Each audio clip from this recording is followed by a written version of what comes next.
In Las Vegas's MGM Grand Garden Arena, a cocky Navy SEAL named Dane Viper Cross was about to add insult to injury after flattening a Marine in front of thousands. A charity exhibition turned volatile when Cross, high on bravado, publicly challenged Chuck Norris live on mic. Chuck Norris wasn't your typical guest of honor. For decades, he was the face of martial arts cinema and an elite Tang Soo Do master, an Air Force veteran who trained with Bruce Lee and held black belts across multiple disciplines. His reputation wasn't built on noise but on necessity. When Cross mocked the legend and dared him into the octagon, he had no idea he was walking into a masterclass in humility. Chuck responded not with trash talk, but with calm, surgical movement that dismantled every ounce of Cross's ego strike by precise strike. The arena held its breath as every deflected punch became a lesson in respect. What began as showboating from a rising warrior became the quiet undoing of pride. The MGM Grandstand, millions watching, would never be the same after Chuck Norris showed the world that real strength never needs to raise its voice. Before we jump back in, tell us where you're tuning in from. And if this story touches you, make sure you're subscribed, because tomorrow I've saved something extra special for you. A brutal punch echoed across the arena, sending the Marine instructor crashing to the mat. The crowd gasped as the referee dove in, checking if the man could even move. But the winner was already parading. Around, arms raised high, grin stretched wide. He strutted past the cameras, leaned over his opponent, and shouted insults. Loud, cocky, unapologetic. The MGM Grand Garden Arena in Las Vegas pulsed with raw energy on this Saturday night. Every seat filled for the Warriors United charity combat event, a high-profile showcase where elite military operators competed to raise funds for veterans' families. Floodlights beamed down onto the octagonal cage at center stage while cameras flashed like lightning.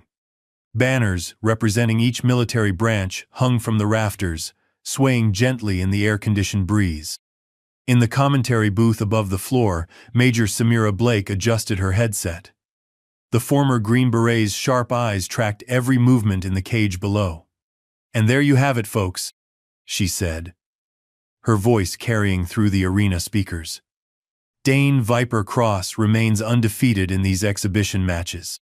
That's his 5th straight victory, and perhaps his most dominant performance yet." Her co-commentator nodded. "Sergeant Reyes is no pushover either." The Marine Corps' top hand-to-hand combat instructor completely overwhelmed. Down in the cage, Dane Cross circled the perimeter, playing to the crowd. His 6'2" frame rippled with defined muscle beneath the tight rash guard bearing his Navy SEAL trident. At 32, he was in his physical prime and he knew it. The sweat on his shaved head glistened under the spotlights as he flexed for the cameras. Medics attended to Mike Boulder Reyes, who was finally sitting up, eyes still unfocused from the knockout blow. The Marine's usually stoic face betrayed nothing, but the defeat hung heavy in the air around him. "What strikes me," Major Blake continued, "is the contrast in demeanor. Reyes entered with respect, fought with honor, and even in defeat, maintains his dignity. Cross, on the other hand." She let the thought trail off as Dane grabbed the microphone from the ring announcer. The arena's buzz quieted slightly in anticipation. "That's how it's done, ladies and gentlemen." Cross's voice boomed through the speakers. "Navy over Marines. Sorry, Boulder. Maybe stick to teaching instead of fighting." Some fans roared with excitement. Others exchanged uneasy glances. The VIP section, filled with decorated veterans, celebrities, and high-ranking officers, remained notably reserved. Not far from the cage, front row center, sat Chuck Norris. At 85, the martial arts legend still carried himself with the same quiet strength that had defined his career. Dressed in a simple black button-down and jeans, he sat beside Colonel Adrian Hawk Roth, the event's organizer. Chuck's face remained expressionless, eyes steady beneath the iconic brow. No clapping, No reaction. Just sharp, watchful eyes taking in every detail. I see. We've got some legends in the house, Cross continued, his breath still heavy from exertion. Hollywood tough guys, retired champions all past their prime. He chuckled into the mic. This is what real combat looks like now, folks. Evolution at its finest. Colonel Roth leaned toward Chuck. Sorry about this, he muttered. Cross has been getting worse with each win.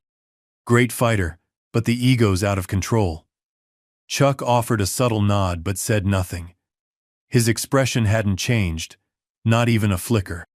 Back in the cage, Cross was still basking in his moment. Any other branch want to step up? Air Force? Army? I've got plenty left in the tank. He laughed, bouncing on his heels. Then it happened. The arrogant fighter's eyes casually swept across the front row and locked onto Chuck Norris. The arena seemed to hold its breath as recognition dawned on Cross's face. His grin widened, a predator spotting fresh prey. Well, well, he said into the mic, voice dropping to a theatrical hush. Look who we have here. The myth himself. In the commentary booth, Major Blake tensed. Oh, he wouldn't. Cross pointed directly at Chuck, still breathing heavily from his fight. Chuck Norris! The legend! The man whose roundhouse kick supposedly turned off the sun. He laughed at his own joke. Tell me, sir, you think all those movie fights prepared you for something real? Something like this? He gestured around the cage. A hush rippled through the crowd. In the press section, cameras swiveled toward Chuck. The tension in the air thickened as everyone waited for his response. Chuck remained seated for a long second. Calm. Still. His weathered face betrayed nothing, not anger, not amusement, not even mild interest. Colonel Roth shifted uncomfortably beside him. This is disrespectful. Someone muttered loudly enough to be heard. Cross wasn't finished. He leaned against the fence of the cage, pointing the microphone directly at Chuck. Hey, I grew up watching Walker, Texas Ranger. Great show, really. But this? He tapped the mat with his foot. This is real. No stunt doubles, no second takes, no Hollywood magic. The first chant started somewhere in the back of the arena. Soft at first, then growing. Chuck, Chuck, Chuck. Cross heard it too and played to it. What do you say, Norris? For old time's sake. Show these young folks what you've got left in the tank? His tone was somewhere between mocking and challenging, the perfect blend to provoke a response. Chuck, Chuck, Chuck.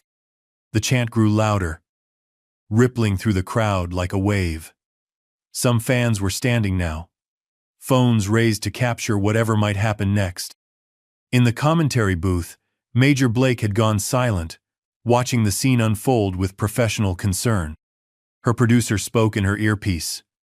Stay with this whatever happens. Chuck still hadn't moved, hadn't spoken.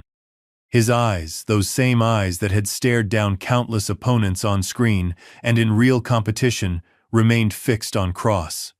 The SEAL's cocky grin faltered slightly under that unwavering gaze. Then, with deliberate calm, Chuck Norris stood. The simple act sent electricity through the arena. The chanting stopped abruptly, replaced by a heavy anticipation. Chuck adjusted the cuffs of his shirt with unhurried precision, his movements measured and economical. Not a wasted gesture. Oh my, whispered Major Blake into her microphone. Ladies and gentlemen, I think we're about to witness something truly extraordinary. Chuck took one step toward the cage, then another. His walk was smooth, balanced the stride of a man who, even in his 80s, remained in complete control of his body. He didn't rush, didn't play to the crowd, didn't need to. The arena went dead silent. Colonel Roth stood too, concern etched on his face. But he made no move to stop what was happening. He knew better than most what Chuck Norris was capable of, not just physically, but in terms of presence. The lesson that was about to be taught went far beyond fighting. Cross's smirk widened as Chuck approached, but those watching closely might have noticed a flicker of uncertainty in his eyes. The young SEAL straightened, puffing his chest slightly unconsciously preparing. "Well, I'll be damned," he said, though his voice had lost some of its edge. "The legend accepts the challenge." Chuck hadn't accepted anything. He hadn't said a word.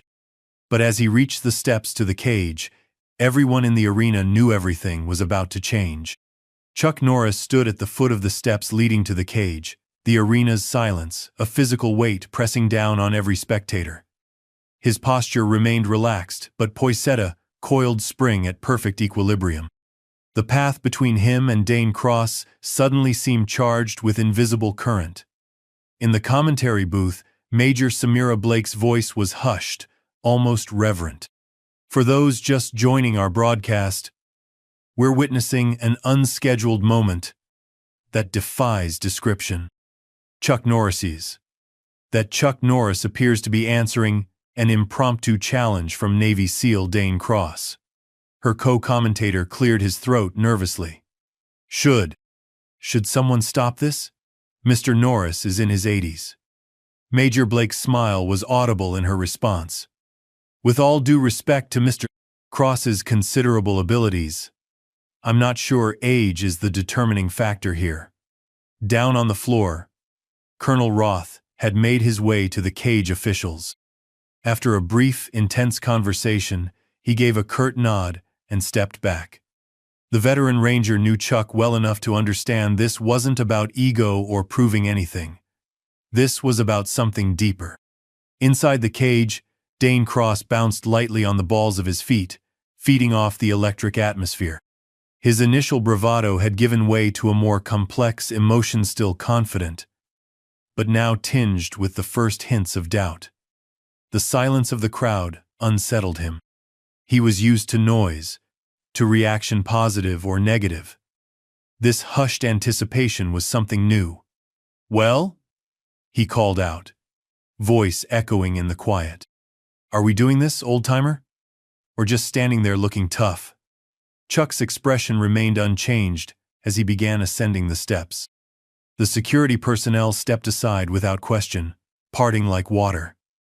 A production assistant rushed forward with a clipboard liability waivers, release forms, but Colonel Roth waved her away with a sharp gesture. "He knows what he's doing," Roth muttered. At cage side, an official held the door open. Chuck paused, removed his watch, a simple black timepiece, and handed it to Colonel Roth. Then, with fluid grace that belied his years, he stepped through the door and into the octagon. The crowd erupted a volcano of sound after the tense silence. Phones lifted higher, camera flashes intensified, and the chant resumed with renewed fervor. "Chuck! Chuck! Chuck!"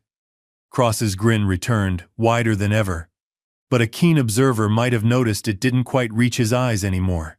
He spread his arms wide, playing to the crowd. "Ladies and gentlemen," he shouted, though without the microphone now, his voice barely carried over the noise. "Hollywood meets reality." Chuck stood just inside the cage door, taking a moment to remove his shoes. His movements were methodical, unhurried, a man following rituals established decades ago. He placed them neatly against the fence, then turned to face Cross, directly. Still, he hadn't spoken a single word. Major Blake's commentary continued, her voice cutting through the arena's din. "What we're seeing is extraordinary. Two different generations, two different philosophies about what combat means, what strength means, about to collide in this cage." Cross circled slowly, sizing up his opponent. "No referee, no rules," he called out. "Just man to man. That work for you, legend?" Chuck's silence was his answer. He simply moved to the center of the mat and settled into a relaxed stanzano, quite fighting position, but ready. His eyes never left Cross's face. The SEAL laughed, though it sounded slightly forced now. "Silent treatment, huh? Saving your breath?" Smart move at your age. The jab fell flat in the electrified air. Cross sensed it too and switched tactics, addressing the crowd instead. Don't worry, folks. I'll go easy on the senior citizen. He turned back to Chuck. No permanent damage, right? Just enough to show these people what's real and what's Hollywood. In the front row, Colonel Roth stood with arms crossed, his weathered face tense but resigned. Beside him, Mike Boulder Reyes had returned from medical, a butterfly bandage across his eyebrow, but otherwise recovered. The Marine watched with fierce intensity, still in his fight shorts. Should have been me, Reyes muttered. Roth shook his head slightly. No. This was always going to happen. Some lessons can only be taught by the right teacher. Inside the cage, Cross had finished his theatrics and was settling into a fighting stance, his previous mirth giving way to focus. Whatever his faults, he was a professional decorated special operator with real combat experience. He knew when to flip the switch. Last chance to back out, old man, he said. Voice lower now, meant only for Chuck's ears. Chuck's response was to slightly adjust his stance, a subtle shift of weight, a minute change in hand position. To the untrained eye, it was barely perceptible. To fighters watching, it spoke volumes. Major Blake caught it immediately. Ladies and gentlemen, Chuck Norris just transitioned into what appears to be a modified Tang Soo Do stance. For those unfamiliar, that's the Korean martial art where he holds an 8th degree black belt. Cross noticed too. His eyes narrowed slightly, professional assessment overtaking showmanship. He began circling, cutting angles, looking for openings. Chuck pivoted smoothly to maintain position. His movements economical, precise. For several long seconds, they circled each other in the cage's center, predator and predator, neither willing to concede the role of prey. The crowd's noise receded to a low hum as tension built. Then Cross exploded forward. The SEAL launched a lightning-fast jab-cross combination, his fists blurring with speed and precision. For a man his size, his quickness was remarkable. Testament to thousands of hours of training. Chuck didn't retreat. With subtle shifts of his head and torso, he allowed the punches to slip past close enough that Cross could feel the displacement of air, but connecting with nothing substantial. The defensive movement was so economical, so precise, that many in the crowd missed it entirely. One moment, Cross was surely about to land clean shots. The next, his fists found only empty space. Cross reset, momentarily surprised, then pressed forward again with a more complex combination jab. Cross, hook, uppercut, the strikes coming in rapid succession, each designed to set up the next, to force a reaction he could exploit. Again, Chuck's defense was masterful. Small movements, minimal energy expenditure, and the physical embodiment of the martial principle of economy of motion. Where Cross attacked with explosive power, Chuck responded with efficient precision. The young fighter backed off slightly, reassessing. His expression had changed now, the cocky grin replaced by focused concentration. This wasn't going according to plan. In the commentary booth, Major Blake leaned forward. What we're witnessing is the difference between fighting at someone and fighting with them. Cross is throwing textbook combinations with tremendous skill. But Chuck is. Well, he's not even fighting yet. He's reading, feeling the rhythm, allowing Cross to reveal his patterns. Down at Cage's side, Boulder Reyes nodded slowly in recognition. He's doing to Cross what Cross did to me, but without throwing a single strike. Colonel Roth's lips twitched in the ghost of a smile. Just wait. Inside the cage, Cross reset again, frustration beginning to show in his movements. He was unaccustomed to missing so consistently. Each failed connection was a small wound to his confidence. Come on, he growled, more to himself than to Chuck. Fight back. Chuck remained silent, his breathing controlled, his eyes never leaving Cross's face. not studying his hands, or his feet, or his shoulders but his eyes. Reading intention before it manifested as movement. Cross exploded again, this time with a different approach, a feinted jab, followed by a lightning-fast leg kick aimed at Chuck's lead leg. A tactical choice, targeting mobility, especially against an older opponent. The kick never landed. With timing that bordered on precognition, Chuck shifted his weight, allowing the kick to brush harmlessly past his leg. The movement was so subtle that Cross was momentarily thrown off balance by the lack of expected impact. Telling and preparing this story took us a lot of time, so if you are enjoying it, subscribe to our channel. It means a lot to us. Now back to the story. In that microsecond of imbalance, Chuck moved. His counter was not spectacular or flashy. No spinning kicks or acrobatics. Just a perfectly timed straight right hand that connected solidly with Cross's chest as the younger fighter was resetting. The impact was enough to stop Cross's momentum and force him back a step, not devastating, but controlling. The message was clear. I could have aimed that at your face. The crowd erupted at the first offensive move from the legend. The chant resumed with renewed vigor. Chuck! Chuck! Chuck! Cross's eyes widened, slight surprise, then renewed focus. The game had changed. This wasn't an exhibition anymore. This was a fight. He reset, more cautious now. Respect, beginning to temper his approach. His next combination was more measured jab, Cross textbook and tight. Chuck slipped the first two and parried the third, using Cross's extended arm to momentarily control distance.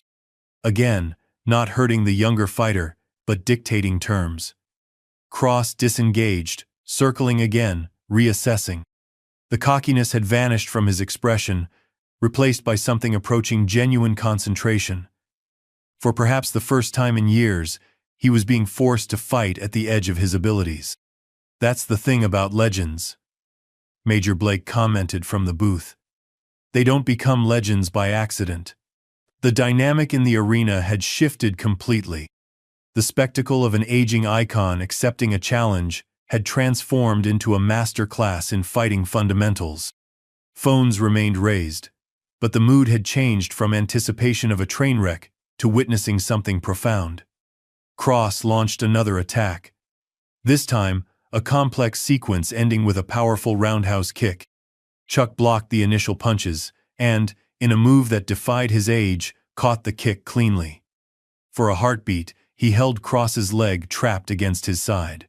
Their eyes met at close range. Chuck's face remained calm, almost serene. Cross's showed the first flickers of genuine concern.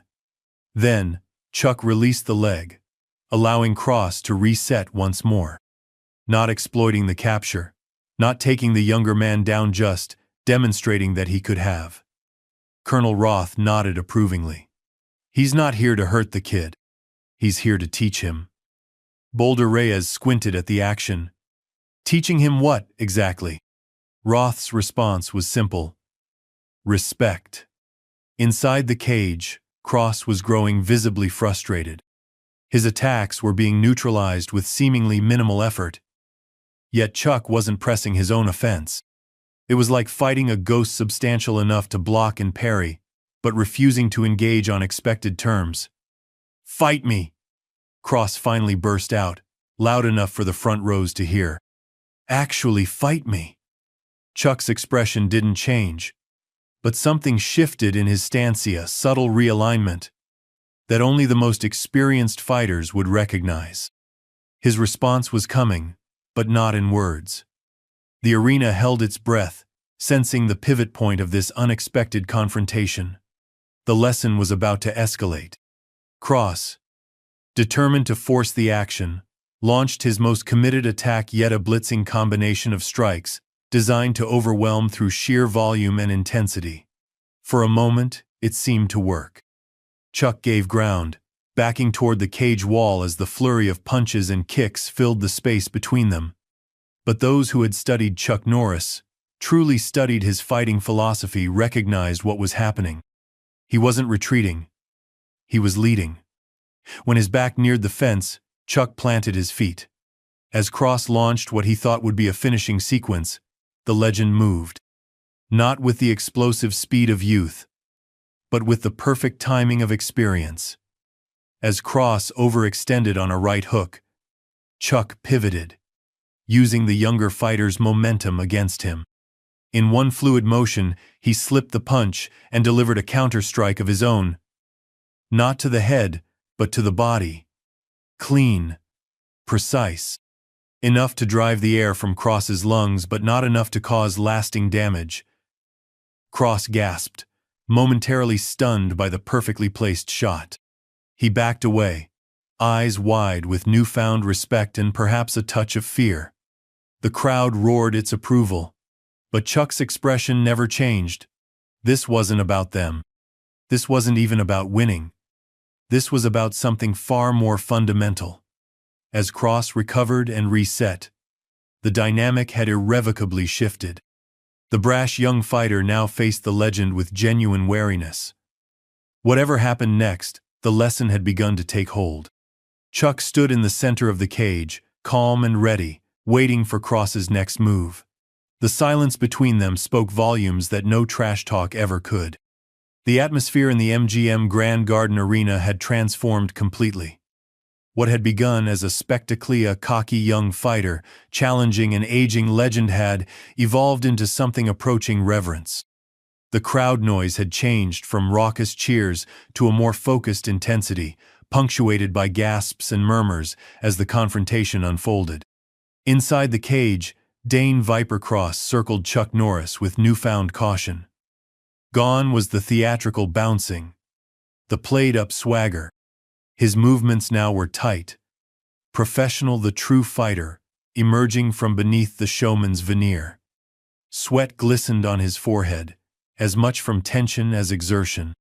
Chuck remained centered, his breathing measured and controlled. Despite being in his 80s, his posture showed no fatigue. His eyes tracked Cross with laser focus, seeing not just the man's physical movements but the intention forming behind them. What we're witnessing, Major Samira Blake observed from the commentary booth, is the difference between fighting to prove something and fighting because you have nothing to prove. Cross entered this confrontation seeking validation. Chuck stepped in seeking something else entirely. Cross feinted left, then drove forward with a sharp right jab followed by a powerful cross. Chuck parried the first strike and slipped the second, countering with a short, precise shot to Cross's ribs that landed with audible impact. The Seal grimaced but pressed on, launching a quick combination ending with a roundhouse kick. Chuck blocked the punches and stepped inside the kick's arc, disrupting Cross's balance and forcing him to reset once more. "Stop dancing and fight," Cross hissed through clenched teeth, frustration evident in his voice. Chuck's response was silence and continued tactical precision. Another exchange, another series of masterfully deflected attacks, another carefully measured counter that landed just hard enough to make a point without causing serious harm. In the front row, Colonel Roth leaned toward Boulder Reyes. "Watch his eyes," the colonel murmured. "Chuck's not looking at Cross's hands or feet. He's reading his center line, his weight distribution, his intentions before they manifest." Reyes nodded slowly. "He's fighting the man, not the technique." The confrontation continued, with Cross growing increasingly frustrated. Each exchange followed a similar pattern. Cross would attack with technical precision and considerable power. Chuck would neutralize the offense with minimal movement, then counter just enough to demonstrate control without pressing for a finish. After several minutes of this, Cross backed away, breathing heavily. His earlier bravado had been replaced by something approaching desperation. This wasn't how the story was supposed to unfold. He was the rising star, the new generation. How was he being so thoroughly controlled by a man old enough to be his grandfather? You can't win just by defending, Cross called out, trying to goad Chuck into a more aggressive approach. That's not how fights work. Chuck remained silent, but his eyes spoke volumes. Patient, waiting, teaching without words. Cross reset and charged again, this time with a blitzing combination designed to overwhelm through sheer volume. For several seconds, the cage was a blur of movement as Cross threw everything in his arsenal: jabs, crosses, hooks, uppercuts, leg kicks, a storm of offensive techniques. Chuck weathered it all, his defensive movements so efficient they appeared almost casual. Not flashy evasions or dramatic blocks, but the subtle shifts of weight and position that made attacks miss by millimeters rather than inches. When Cross finally exhausted his combination, chest heaving with exertion, Chuck countered. A short, compact right hand slipped past Cross's guard and connected solidly with his solar plexus. Not a knockout blow, but a demonstration I could end this if I chose to. Cross stumbled back, gasping. The crowd held its collective breath. "Ladies and gentlemen," Major Blake said quietly into her microphone, "what we're seeing isn't just a physical confrontation, it's a philosophical one. Cross represents the modern approach to combat, aggressive, spectacular, designed as much for audience as effectiveness. Chuck embodies the traditional martial path: efficient, purposeful, concerned only with what works." Inside the cage, Cross had recovered enough to reset once more. His expression had changed again, the frustration giving way to something deeper, more primal. The confrontation had stripped away the performer, leaving only the fighter. And that fighter was beginning to understand he was outmatched, not by strength or speed, but by something far more fundamental. "I get it," he said, voice low enough that only Chuck could hear. "You're making a point. But I'm not going to just give up." Chuck's eyes acknowledged the statement with the barest hint of approval, the first emotional reaction he'd shown since entering the cage. Cross attacked again, but differently now. His movements were more measured, less theatrical. No wasted motion, no played-up wind-up. Just clean, technical striking. For the first time in the confrontation, he was fighting like the elite operator his background suggested, not for show, but for effectiveness. Chuck met the renewed assault with the same controlled defense, but there was a subtle shift in his demeanor, a recognition of the change in his opponent's approach. The exchange continued for several more moments, neither man giving ground. Cross had found a new rhythm, more disciplined and focused. Chuck continued his masterclass in defensive fighting, but with slightly more engagement, now meeting skill with skill rather than simply neutralizing. In the commentary booth, Major Blake leaned forward. "There's the adjustment. Cross has finally abandoned the showmanship and is fighting clean. And look at the response. Chuck is meeting him at that level. The lesson is being received." The crowd sensed the shift too. The atmosphere changed from spectacle to appreciation, martial artists in the audience, recognizing the technical display unfolding before them. As the exchange concluded, Cross backed away once more. His breathing was heavy but controlled now, his eyes clear and focused. The transformation was striking from cocky showman to respectful combatant in the span of a few minutes. "I still don't understand," he said quietly. "You could have ended this already. Why haven't you?" Chuck's silence remained unbroken, but his eyes conveyed what words could not. "That's not why I'm here." Cross nodded slowly, understanding beginning to dawn. "One more round," he said. "Your terms." Chuck shifted his stance slightly in acceptance of the proposition. The crowd sensed the movement toward conclusion and leaned forward collectively, phones raised higher to capture what came next. Cross centered himself, took a deep breath, and launched one final attack. Not wild or desperate now, but measured and technical. His combinations flowed with genuine skill, the product of thousands of hours of training and real-world application. Chuck met the assault with his characteristic efficiency, but with a new element added: As Cross committed to a powerful right cross, Chuck moved. Not just defensively, but with offensive purpose. The counter came with such perfect timing that many in the crowd missed it entirely. As Cross's punch slipped past Chuck's head, the legend delivered a straight right hand that connected cleanly with Cross's jaw. Not thrown with destructive power, but with pinpoint accuracy and just enough force to make the point unmistakable.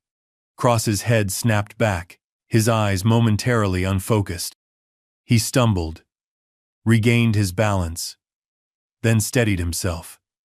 The message had been delivered. In that single exchange, Chuck had demonstrated the gulf between them, not just in technique, but in understanding. The arena fell silent as Cross stood there, blinking, processing what had just happened. Then, slowly, deliberately, he lowered his hands. Not in surrender, but in acknowledgement. Chuck lowered his hands as well, his posture relaxing from fighting stance to simply standing. Still, he hadn't spoken a single word since entering the cage. The two fighters stood facing each other in the center of the octagon, separated by arm's length but by decades of experience. The contrast was stark. Cross breathing heavily, a trickle of blood at the corner of his mouth.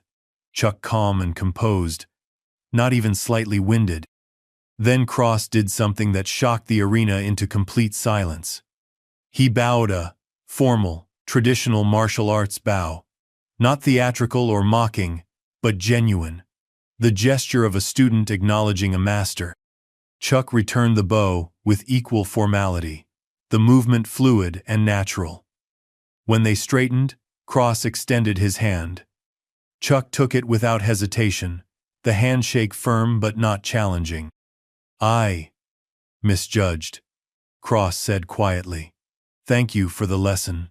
Chuck nodded once, the barest hint of a smile touching his eyes, though not quite reaching his lips. Then he released Cross's hand and turned toward the cage door.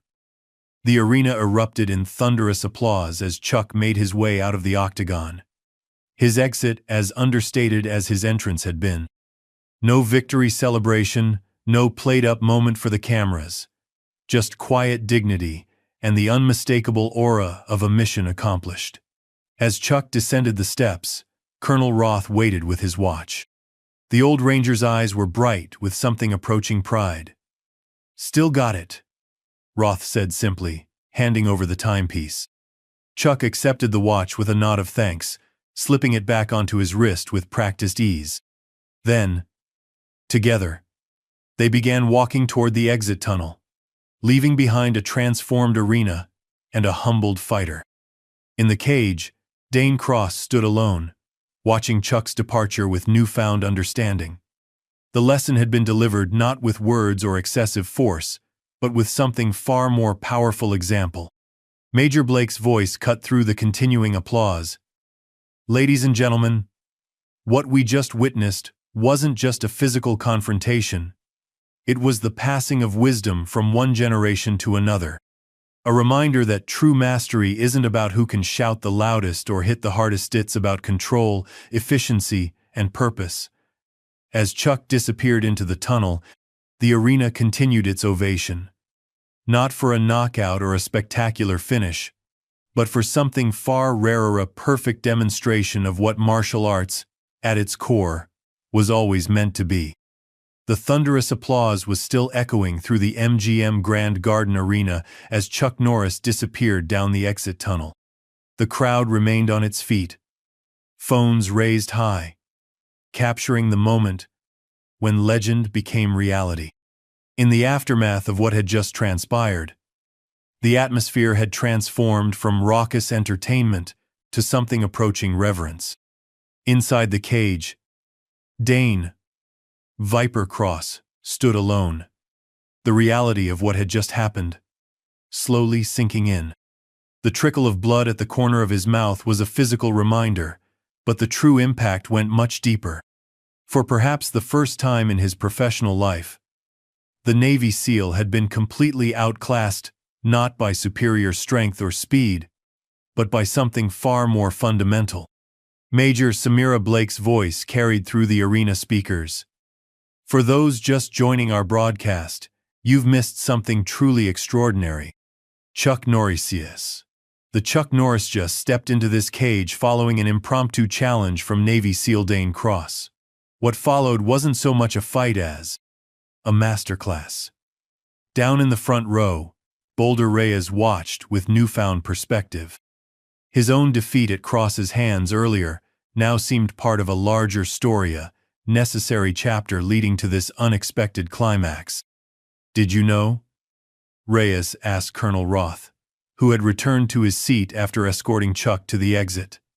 The colonel shook his head slightly. That this would happen tonight? No. That it would happen eventually? Absolutely. He gestured toward the cage. Some lessons can only be learned the hard way. Inside the octagon, Cross had moved to the fence, leaning against it as he collected himself. The medical team approached, but he waved them off with a gesture. This wasn't about physical injury. It was about something deeper. An official entered the cage with a microphone. Unsure how to proceed, given the unscheduled nature of what had just occurred. The event needed to continue. There were still 2 more scheduled bouts, but the energy in the building had shifted so dramatically that a reset seemed necessary. Cross saw the official's uncertainty and straightened from the fence. He beckoned for the microphone, and after a moment's hesitation, the official handed it over. The arena quieted slightly, curious what the humbled fighter might say. The cameras focused tight on his face, still confident, but transformed. The cockiness had been replaced by something approaching clarity. Well, Cross began, his voice rougher than before. That didn't go quite how I planned. A ripple of laughter moved through the crowd, not mocking, but appreciative of the self-awareness. I want to thank Chuck Norris for accepting my challenge. Cross paused, searching for the right words. Though I'm not sure accepting is the right term. He didn't need to prove anything to me or anyone else in this arena. I was the one with something to prove. He touched the corner of his mouth, checking the blood, then continued. I've been fighting my whole adult life in war zones, in training, in competitions like this. Somewhere along the way, I started to believe my own hype. Started thinking that being loud about your skills meant something. Cross looked toward the tunnel where Chuck had exited. What? Mr. Crosslet of Laundra. Norris just showed all of uses that real mastery doesn't need to announce itself. It doesn't need trash talk or showboating. It just is. The crowd absorbed his words in respectful silence. In the commentary booth, Major Blake nodded approvingly. That, she said quietly into her microphone, might be the most important victory of the night. Cross handed the microphone back to the official and made his way toward the cage door. As he neared it, he paused, looking back at the center of the octagon where the confrontation had played out. Something compelled him to return to that spotto stand where he had been so thoroughly outclassed. The crowd watched in curious silence as Cross walked to the center of the mat and stood there, eyes closed, replaying what had just happened. Not the physical exchange, but the deeper lesson beneath it. When he opened his eyes again, his expression had changed, less the cocky showman, more the disciplined warrior his training had always intended him to be. With quiet dignity, he walked to the cage door and exited. No raised arms, no playing to the cameras. Just a man who had entered one way and left another. In the tunnel leading back to the locker rooms, Cross found himself walking alone. The production assistants and handlers who normally surrounded fighters after bouts kept a respectful distance, sensing the internal process unfolding. He could hear the announcer's voice echoing behind him, introducing the next scheduled fight, but it seemed distant, almost irrelevant. As he rounded a corner, Cross stopped short. Standing in the middle of the corridor, calm and unhurried, was Chuck Norris. The legend hadn't left the building after all. He stood with hands loosely at his sides, his expression as unreadable as it had been in the cage. Behind him, Colonel Roth leaned against the wall, arms crossed, watching the encounter unfold. For a long moment, neither Chuck nor Cross spoke. The younger fighter felt the weight of the silence, understanding now that this too was part of the lesson. Finally, he found his voice. "I owe you an apology," Cross said simply. Chuck studied him for a moment, then gave a slight nod of acknowledgement. "I've spent my career in places where being the loudest, the most aggressive, meant survival," Cross continued. "Somewhere along the way, I confused that with being the best." Chuck's expression softened almost imperceptibly. For the first time since the confrontation began, he spoke, his voice low and measured, carrying the weight of decades of experience. "The loudest person in the room," he said, "is rarely the strongest." The words hung in the air between them, simple but profound. Cross absorbed them, nodding slowly in understanding. "I'd like to learn more," he said finally. "Not just techniques, but whatever that was you just demonstrated in there." Chuck considered this for a moment, then reached into his pocket and withdrew a simple business card. He handed it to Cross without explanation. "When you're ready," he said simply. Cross looked down at the card, plain white with just a name and phone number, then back up at Chuck. But the legend had already moved past him, walking back toward the arena with Colonel Roth falling into step beside him. Left alone in the corridor, Cross turned the card over in his fingers, the weight of it somehow greater than its physical presence would suggest. Not just contact information, but an invitation, a door to a different path than the one he'd been walking. He tucked the card carefully into his hand, wrapping, and continued toward the locker room, his steps lighter than they had been in years. The MGM Grand Garden Arena had returned to its regular programming. The next scheduled bout was underway, two Army Rangers facing off in a technical grappling match, but the energy in the building remained transformed. What had happened between Chuck Norris and Dane Cross had elevated the event from entertainment to something approaching ceremony. In the commentary booth, Major Samira Blake had settled back into professional analysis, breaking down the technical aspects of the current match. But her mind kept returning to the unscheduled confrontation, the perfect demonstration of martial philosophy that had unfolded before her eyes. "Focus on the controlled grip transitions here," she said into her microphone, guiding the audience through the grappling exchange. "Notice how neither fighter is using excessive strength, it's all about leverage and timing." Her co-commentator nodded. "Reminiscent of what we saw earlier, isn't it? Economy of motion, precision over power." Major Blake smiled. "I think every fight we see tonight will be viewed through that lens now." Chuck Norris didn't just teach Dane Cross a lesson. He reminded all of us what this is supposed to be about. Down in the VIP section, Chuck had returned to his seat beside Colonel Roth. If the crowd was surprised by his reappearance, they showed it only in respectful nods and occasional thumbs-up gestures from nearby spectators. No one approached for autographs or selfies. Something about Chuck's demeanor, calm but clearly private, created an invisible boundary that even the most enthusiastic fans instinctively respected. "You plan to come back?" Roth observed quietly. Chuck's slight smile was answer enough. "The kid needed both parts of the lesson," Roth continued. "The public fall and the private hand up." Chuck nodded once, turning his attention back to the match in progress. His expression revealed nothing of his thoughts, but there was a subtle satisfaction in his posture, the look of a teacher who had successfully imparted a difficult but necessary lesson. In the locker room area, far from the roaring crowd, Dane Cross sat alone on a bench. He had declined the usual post-fight medical check, insisting he was physically fine. The team doctor had reluctantly agreed after a cursory examination showed nothing more serious than the small cut at the corner of his mouth.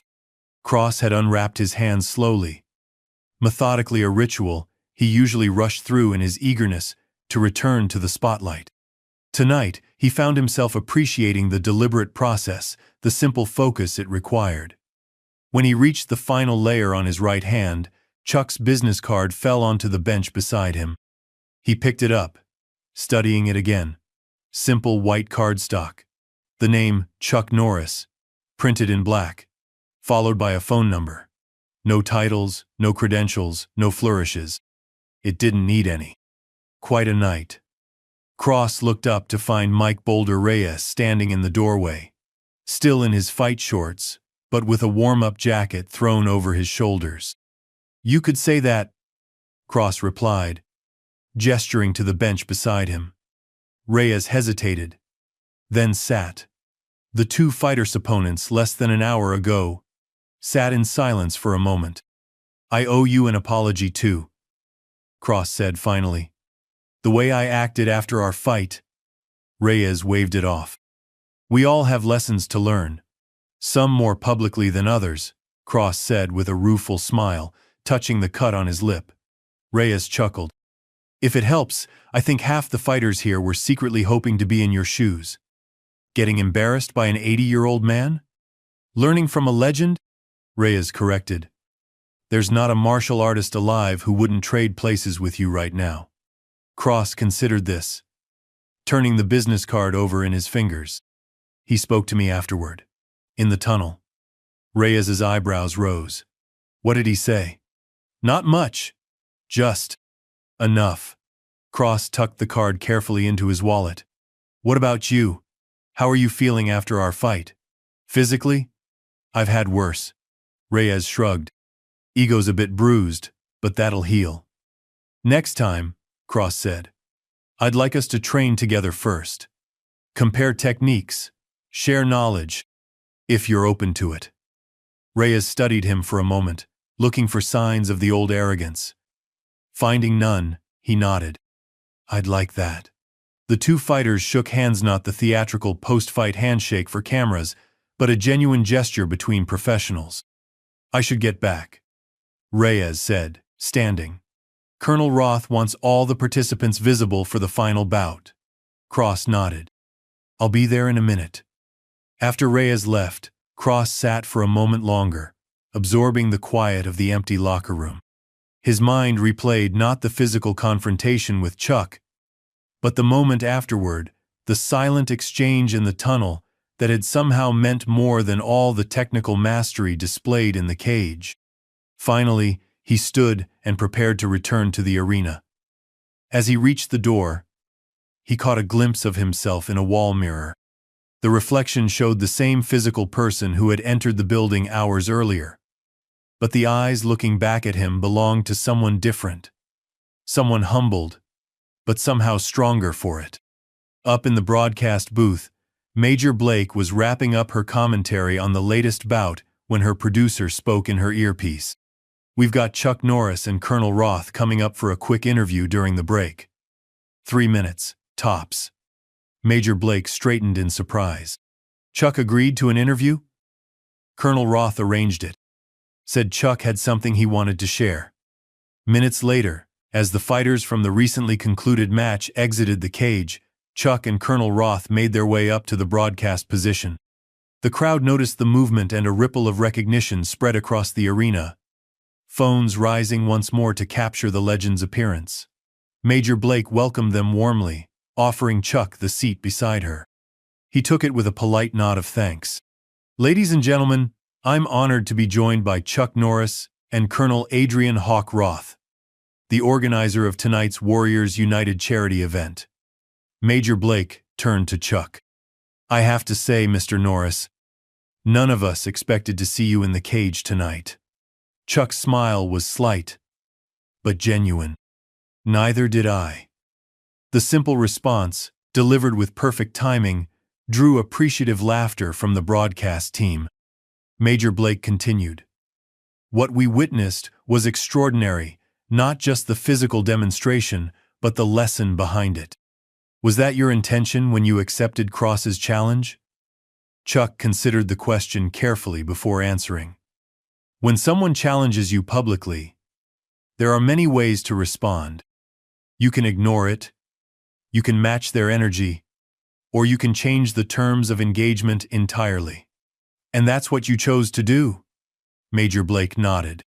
"Young fighters today have tremendous technical skill, Chuck continued. What sometimes gets lost is the why behind the how. Martial arts isn't about dominating others, it's about mastering yourself. Colonel Roth leaned forward. That's what this whole event is about, when you get down to it. These men and women have all served their country in combat roles. They know about fighting for real stakes.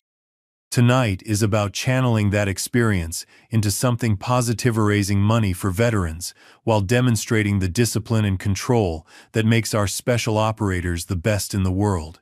And the confrontation with Cross? Major Blake asked.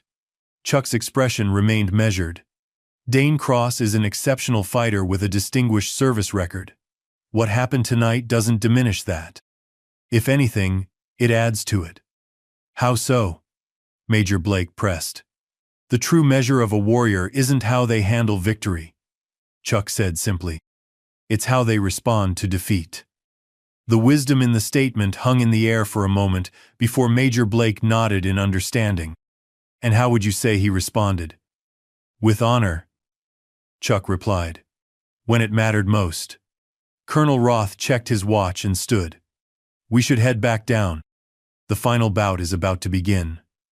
Major Blake thanked them both for their time, and they made their way back toward the floor level. As they descended the stairs, Colonel Roth glanced at Chuck. That was generous of you, he said. What you said about Cross. Chuck's response was characteristically succinct. It was true. As they reached the floor level, they found Dane Cross waiting near their seats. He straightened as they approached, his demeanor markedly different from earlier in the evening. Gone was the swagger, replaced by genuine respect. Mr. Norris, he said with a slight nod. Colonel. Sergeant Cross, Roth acknowledged. Chuck simply returned the nod, his expression neutral but not unkind. I wanted to thank you again, Cross said to Chuck. Not just for the lesson in the cage, but for what you said just now. He gestured toward the broadcast booth. I heard it on the monitor backstage. Chuck studied him for a moment, then extended his hand. Cross took it. The handshake, firm and respectful. The hardest fights, Chuck said quietly, are the ones we have with ourselves. Cross nodded, understanding the deeper meaning behind the simple statement. As they released the handshake, Boulder Reyes approached, indicating that they were needed for a group photo of all the night's participants.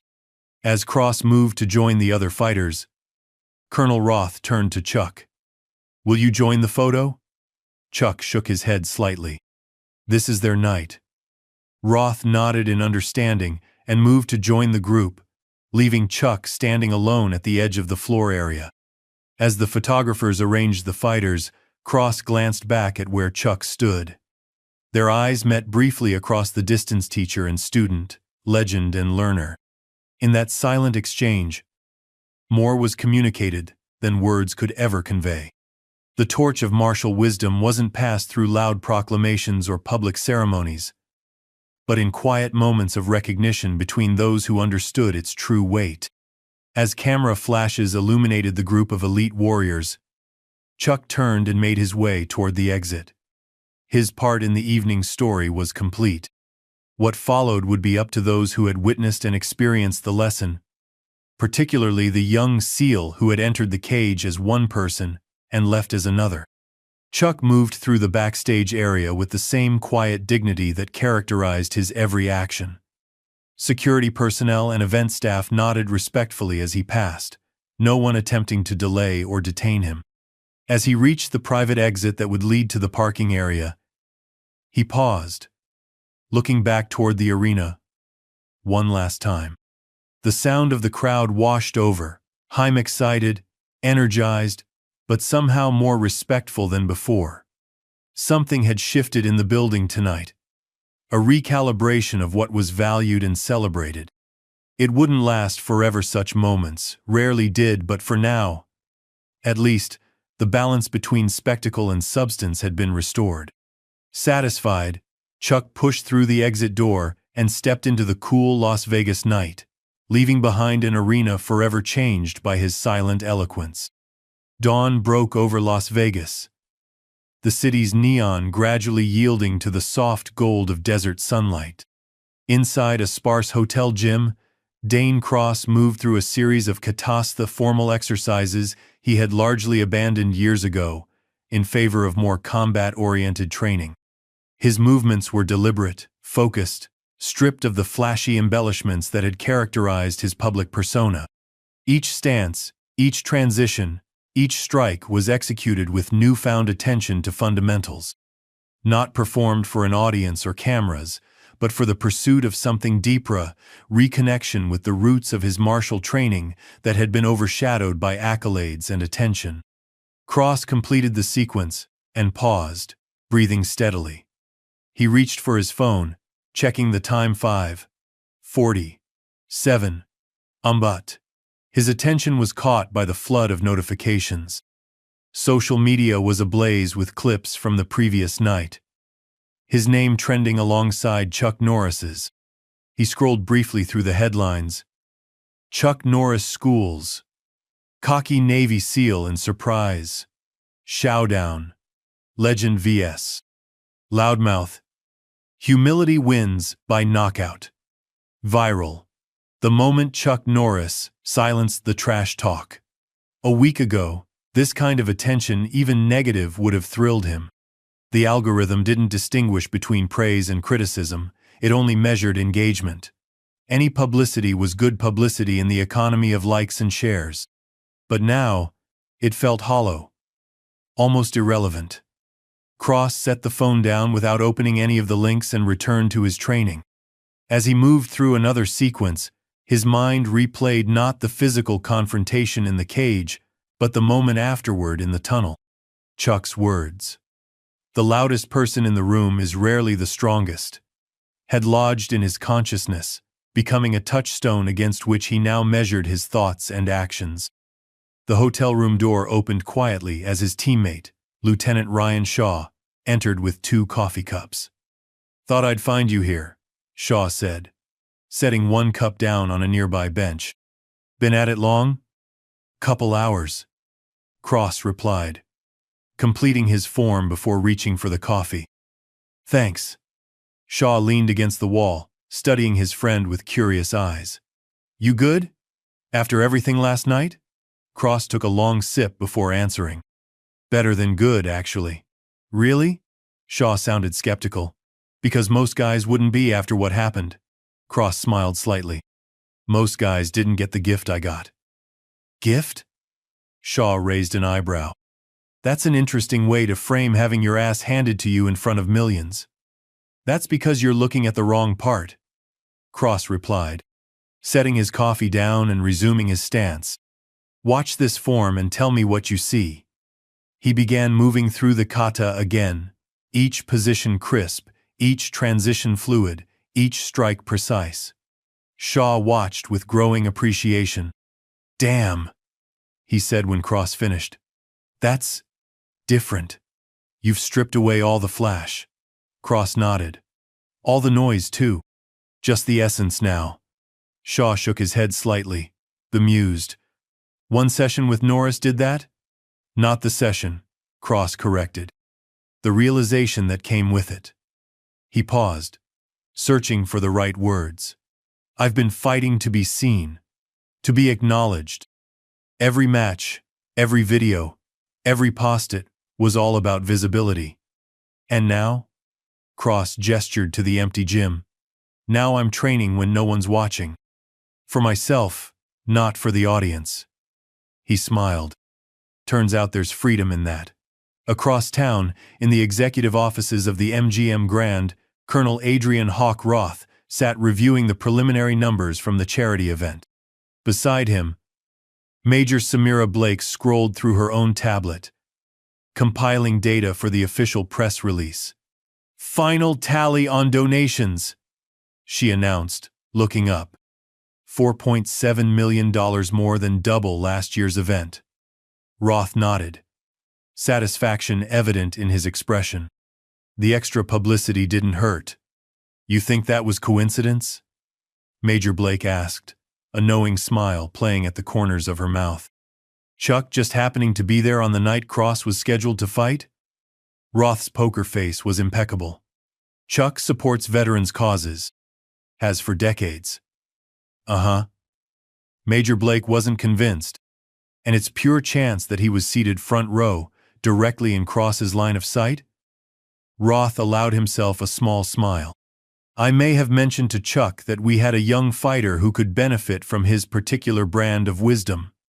You set the whole thing up, Major Blake concluded. I created an opportunity. Roth corrected. What happened with it was entirely up to them. He gestured to the donation figures on her tablet.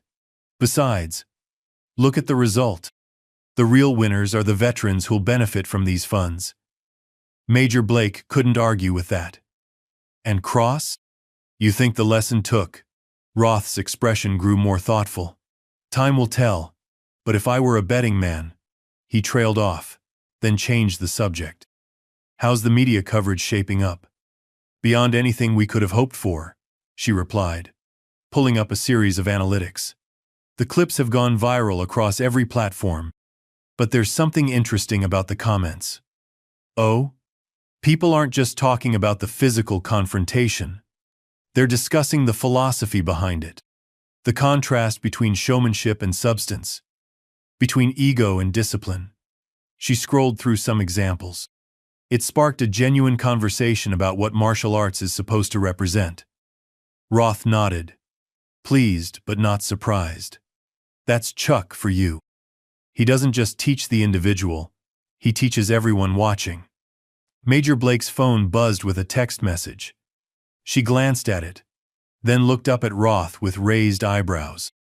Speaking of teaching, she said, looks like Cross just requested permission to address the next class of special warfare candidates at Coronado. Says he wants to talk about discipline over dominance. Roth's smile deepened. Like I said, if I were a betting man. In another part of Las Vegas, Mike Boulder Reyes sat in a quiet breakfast spot, nursing a coffee and reading the sports section of the local paper. His own defeat at Cross's hands had been overshadowed by the subsequent events, reduced to a mere footnote in most coverage. Far from being bothered by this, Reyes found it almost amusing. The waitress stopped by his table, refilling his cup. You're that fighter from last night, aren't you? The Marine? Reyes nodded politely. That's me. Tough break, she said sympathetically. That SEAL guy was something else. He was, Reyes agreed. But so was what happened after. The waitress nodded emphatically. Chuck Norris! Can you believe it? My dad had a poster of him on our garage wall my whole childhood. She leaned in slightly. What was he like? Up close. Reyes considered the question carefully. Exactly what you'd hope, he said finally. The real deal. After the waitress moved on, Reyes's phone buzzed with a text message. Still up for that training session? Cross. Reyes smiled slightly, typing back. Name the time and place. The response came quickly. How about Chuck's dojo? He's expecting us next week. Reyes nearly spilled his coffee. He stared at the message for a long moment before responding with a simple, I'll be there. Setting the phone down, he returned to his newspaper with a renewed sense of purpose. What had started as a humbling defeat had somehow transformed into an unexpected opportunity. In fighting, as in life, endings often doubled as beginnings. Outside the cafe window, a group of young Marines in physical training gear jogged past. Calling cadence. Reyes watched them, suddenly struck by the connection between what he had witnessed in the cage and what these men were learning through their service discipline. Respect. Humility. The same values that had seemed briefly endangered in the world of exhibition fighting had been powerfully reasserted by an 80-year-old man who hadn't needed to throw a single full-power punch to make his point. Reyes smiled at the synchronicity, then signaled for his check. He had preparations to make. Meanwhile, in a private hangar at McCarran International Airport, Chuck Norris boarded a small jet that would take him back to his ranch in Texas.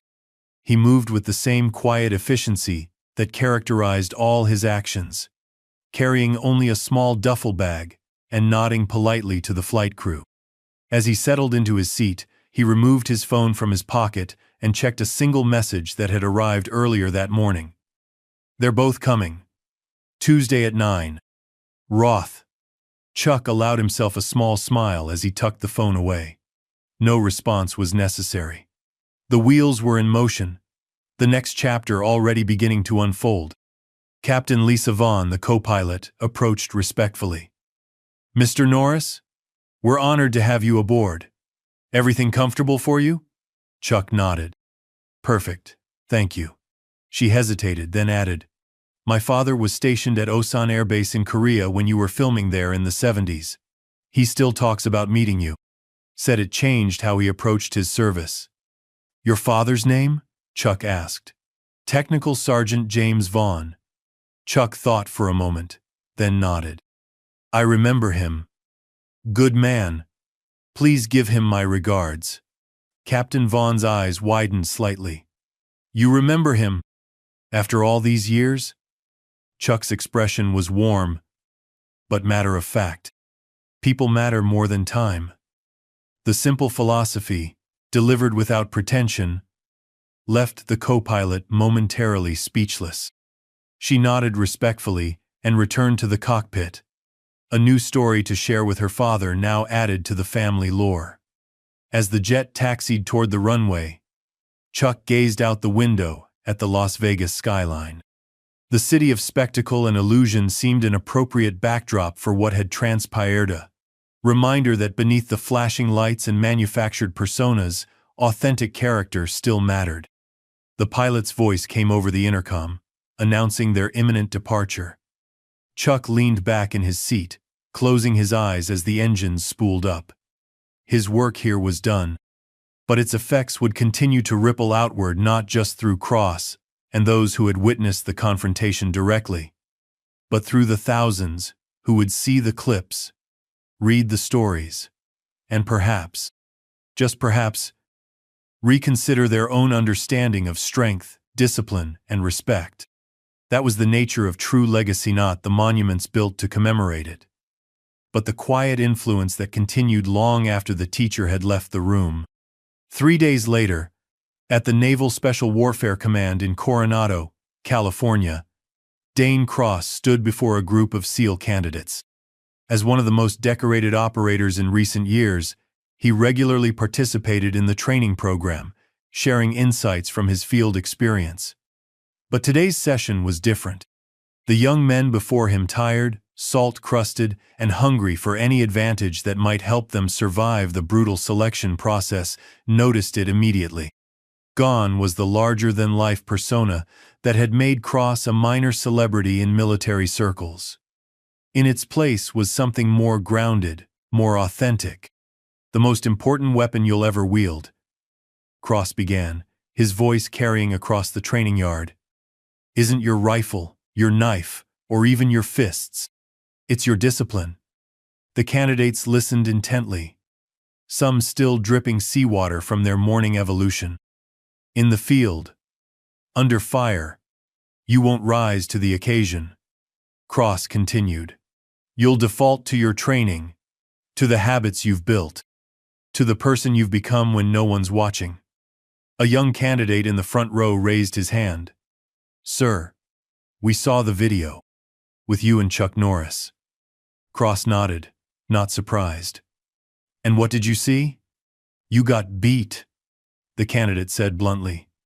"No," Cross corrected. "I got taught. There's a difference." He proceeded to break down the encounter not from a place of excuse or justification, but as a tactical and philosophical analysis. What had started as embarrassment had been transformed, through reflection, into a valuable teaching tool. "The loudest person in the room," Cross said, echoing Chuck's words in the tunnel, "is rarely the strongest. Remember that when you're downrange. Remember it when you're training. And remember it when you're deciding what kind of operator, what kind of person you want to be." After the session, as the candidates dispersed to their next evolution, the class leader hung back. He approached Cross with measured steps, clearly weighing his words carefully. "Permission to speak freely, sir?" Cross nodded. "Go ahead. That version of you, the one talking to us today, the one we need to learn from, not the one from the videos." The young man paused. "If that makes sense." Cross studied him for a moment, seeing a reflection of his younger self, hungry for validation, desperate to prove himself. But this candidate had something Cross had lacked at that age: the wisdom to recognize substance over spectacle. "It makes perfect sense," Cross replied. "And thank you." The young man nodded once, then jogged to catch up with his classmates, leaving Cross to reflect on how completely his perspective had shifted in the span of just a few days. That evening, Cross sat alone in his quarters, Chuck's business card on the desk before him. In 6 days, he would fly to Texas for the promised training session. What exactly that would entail, he wasn't sure. But for the first time in a long while, he was approaching something not as a chance to prove himself, but as an opportunity to learn. He picked up his phone and opened his social media accounts platforms where he had cultivated his brash, undefeated persona over years. After a moment's consideration, he began deleting posts the most boastful, the most disrespectful to opponents, the most focused on self-promotion. It was a small gesture, perhaps meaningless in the grand scheme, but it felt right, a digital reflection of the internal recalibration taking place. As he finished, a notification appeared, a direct message from a young fighter he had previously dismissed as unworthy of his attention. "Saw what happened with Chuck. Respect for how you handled it afterward. Still open to that training session you mentioned?" Cross smiled slightly and typed back, "Absolutely. But I'll be learning alongside you, not teaching." He set the phone down and moved to the window of his quarters, looking out over the training grounds where the next generation of special operators were being forged. In the distance, candidates were completing an obstacle course, their instructors pushing them to find resources within themselves they didn't know existed. It struck Cross that this was exactly what Chuck had done for him in that cage: pushed him past his comfortable assumptions, forced him to confront the gap between his perception of himself and reality. But unlike the instructors currently bellowing at the struggling candidates, Chuck had done it without raising his voice, without even speaking at all, until the lesson had been fully delivered. That was mastery of a different order. Not just technical skill or physical prowess, but a deeper understanding of human nature, of how transformation really happens. Across the country, on his Texas ranch, Chuck Norris moved through his morning routine. Despite his age, he maintained the discipline that had defined his life, rising before dawn, training with the same focus he had brought to the cage in Las Vegas, tending to his responsibilities with quiet purpose. His ranch hands had grown accustomed to seeing their employer practicing forms in the early morning light, the weathered martial artist moving with a grace that defied his years. They respectfully kept their distance, understanding that this was more than exercise. It was meditation, philosophy, a way of being that transcended mere physical maintenance. As the sun crested the horizon, painting the landscape in warm gold, Chuck paused in his training to look out over his property. In less than a week, 2 fighters would arrive, humbled by experience, one honored by invitation, both seeking something beyond technique or glory. His longtime groundskeeper, Ernesto, approached with a thermos of coffee. "Special visitors coming, I hear," he said, pouring a cup and offering it to Chuck. Chuck accepted with a nod of thanks. "Tuesday. The young SEAL from the video?" Ernesto asked. He had worked for Chuck for nearly 20 years and had earned the right to occasional direct questions. "Him and the Marine he fought before me." Ernesto considered this, then nodded approvingly. "Good. They both have something to learn." Chuck sipped his coffee, his expression thoughtful. "We all do." Ernesto smiled at the characteristic humility. After 2 decades, It still impressed him how someone who had achieved so much could remain so grounded. In a world obsessed with self-promotion and personal branding, Chuck Norris remained refreshingly authentic, as uninterested in claiming credit as he was in casting blame. "The dojo is ready," Ernesto said. "Anything else you need prepared?"